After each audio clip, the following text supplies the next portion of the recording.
pancake? No, we got to be on the same page, right? Oh, almost done.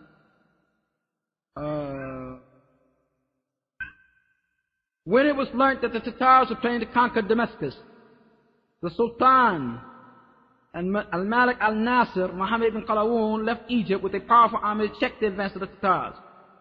The two forces met in a bloody battle, but the Sultan was defeated and he returned to Egypt. Now Damascus lay wide open for these barbarians who were led by a man named Ghazan, also known as Mahmud. See, they claimed Islam. The great-grandson of Genghis Khan. Consequently, all the nobles, including religious scholars, judges, ministers, and traders, fled. Everybody fled Damascus, where total chaos and anarchy held sway in the face of the Tatar invasion.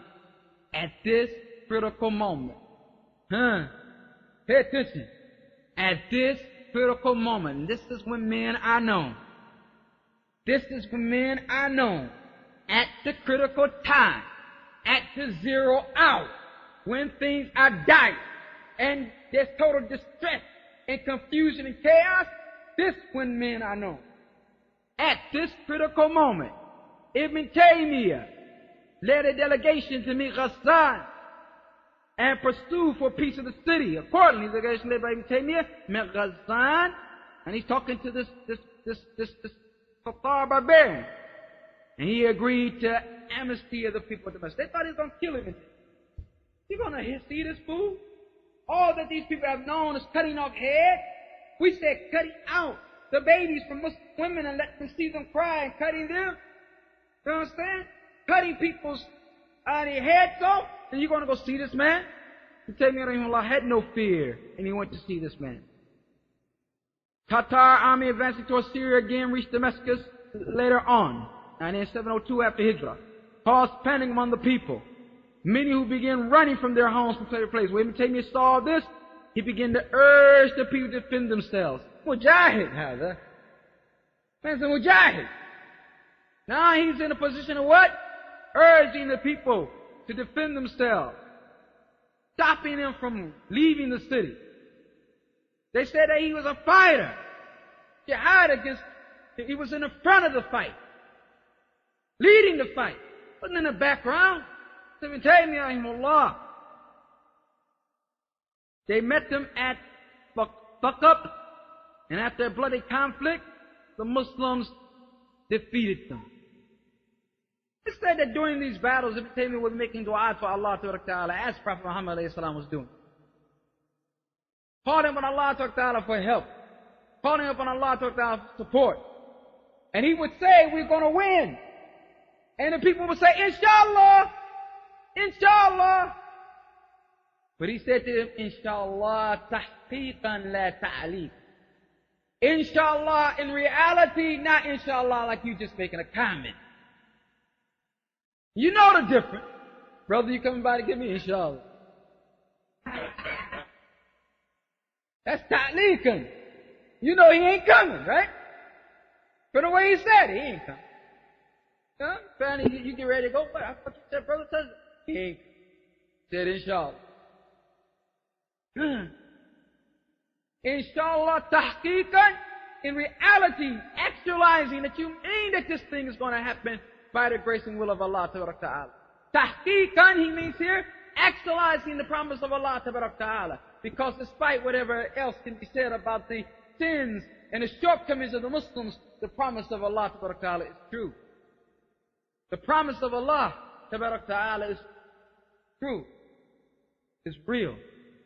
Promise. And He subhanahu wa ta'ala fulfills His promise.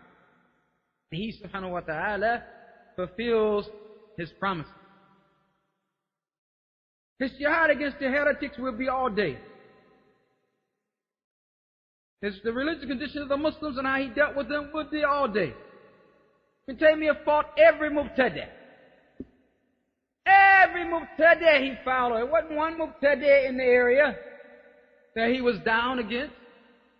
One mubtadi' on one street, in one building. Huh? No, every mubtadi' he fought. Every mubtadi' you can name, he got some type of radd against him. They talk about the rudu today. And if they saw Ibn Taymiyyah, they would say, all this man do is do what he do. I met him, man. Can't just produce. Brother al-Jahmiyyah, brother al-Qadariyah, brother al-Murji'ah, brother al-Ash'ariyah, brother al-Ish hada. Man, just a right machine. That's what he did. And he wrote works against these people. He wrote 5 volumes against Shia. More.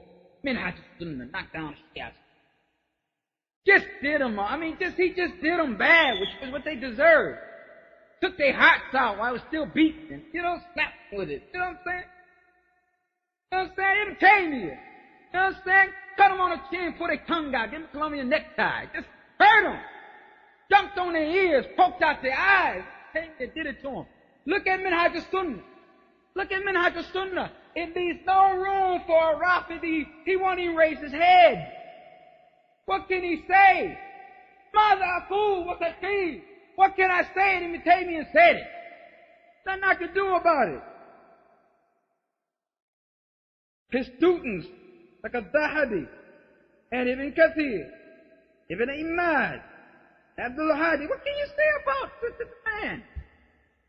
He got students like Dahabi and Ibn Qayyim, Ibn Rajab. Can you say about the man except he's Sheikh-Ul-Islam, brother? Sheikh-Ul-Islam, Abu Uwais. On every front. If it's in fiqh, he's there. If it's in hadith, he's there. If it's in tafsir, he's there. If it's in area of Islam, he's there. Protecting the sunnah. Guiding the deen. Responding to mubtadi'een. We haven't given him half of his right. Third of his right. We're talking about him tonight. Listen to some of the works he had. Al-Jawab al-Sahih. What was that? That's response to Christians. Al-Jawab al-Sahih, liman baddala deen al-Masih. The correct response to those who corrupt the deen of the Messiah. Answer to the criticism of the Christians. 5 volumes. 6 volumes. Phone book. Dealing with it. Knocked them out. No other jawab was needed. Huh? They were KO'd. Taken out of the place. Really. Read the work. It's beyond belief. Rad ala muntaqiyyin. A refutation against the logicians, those who use logic. And there was a big movement in his time, and there's a big movement nowadays. Kitab al-Siyasa al-Shar'iyyah deals with the political theory and government in Islam. Yes, before Ikhwan ever came into existence. Minhaj al-Sunnah Nabawiyyah, what I was talking about, a refutation of the Shia beliefs. He wrote it in regards to a book called Minhaj al-Karamah of Ibn al-Mutahhir al-Hilli. A book about visiting the graves of saint worship, intercession, and superstitious beliefs like that, called Ziyar al-Qubur. Collection of books dealing with various facets of the Aqidah. Risalat al-Mariyah. You heard of it. Risalat al-Mariyah. Huh? Fatawa. Come on, brother. Come on. All of these are great works of Ibn Taymiyyah rahimahullah. All these are great works of Ibn Taymiyyah rahimahullah. The man was in fact Sheikh-Ul-Islam. And to the degree that now his soul is dependent upon in most areas of Islamic science. To the degree that you're not going to, any sururi, Hutubi, would say what Ibn Taymiyyah said. Because he knows that will lend credence or level to his argument.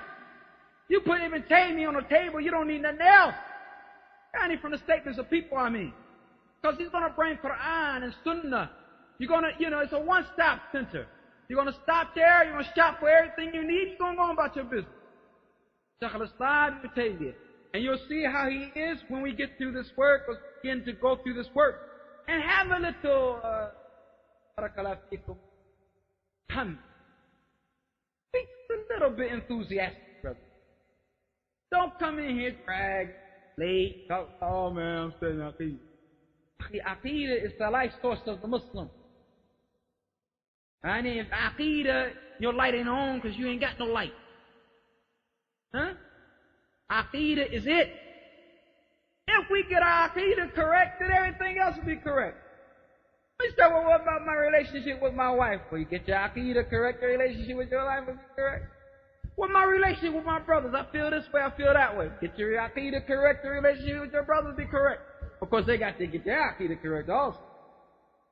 Huh? If the Aqidah is correct, if it's understood correctly and implemented, then it makes, you'll see what it does when it comes into the atmosphere. Why, it's like turning on the light. Like a spring breeze. Huh? It's like something sweet on the tongue, good to the tummy, delighting the heart and the soul. You know, my dear respected brothers. Aqidah is that, all of that and more. And we'll get into it, inshallah ta'ala, if Allah ta'ala spares us.